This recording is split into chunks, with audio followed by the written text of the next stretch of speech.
এই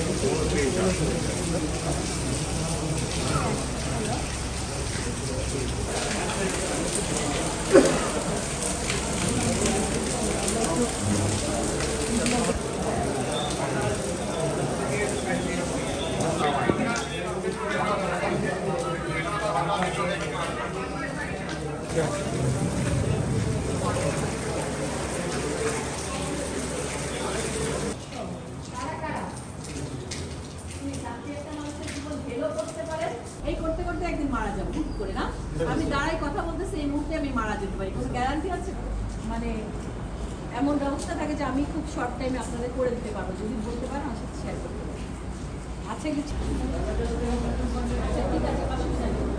আপনাদের যে বিষয়টা আপনারা মনে হয় সম্ভবত জানেন, আমরা লাস্ট সম্ভবত 21 এটা হচ্ছে মে, 21 মে থেকে আমরা কিন্তু এক্সট্রা আমাদের জনবল নিয়োগ করেছি বিভিন্ন পয়েন্টে, বিশেষ করে যেই পয়েন্টগুলোতে জ্যামজট হতে পারে বা যেই পয়েন্টগুলোতে আমাদের ঢাকাতে এই গরুর ট্রাকগুলো আসবে বা যেই যেখানে যেখানে আমাদের হাটগুলো আছে ওই সব জায়গাতে কিন্তু আমরা এক্সট্রা আমাদের জনবল নিয়োগ করেছি, যাতে করে জনগণের এই ভোগান্তিগুলা না হয়। আর গার্মেন্টসের যে বিষয়গুলো বললেন, ওখানে আমাদের ইন্ডাস্ট্রিয়াল পুলিশ কাজ করে বেসিক্যালি, সেখানে সেই ক্ষেত্রে আমরা ইন্ডাস্ট্রিয়াল পুলিশ এবং আরও যেসব আইনশৃঙ্খলা বাহিনী আছে তাদের সাথে সমন্বয় করে আমরা কাজ করছি, যাতে করে জনগণের দুর্ভোগ যেন কমে যায় বা না।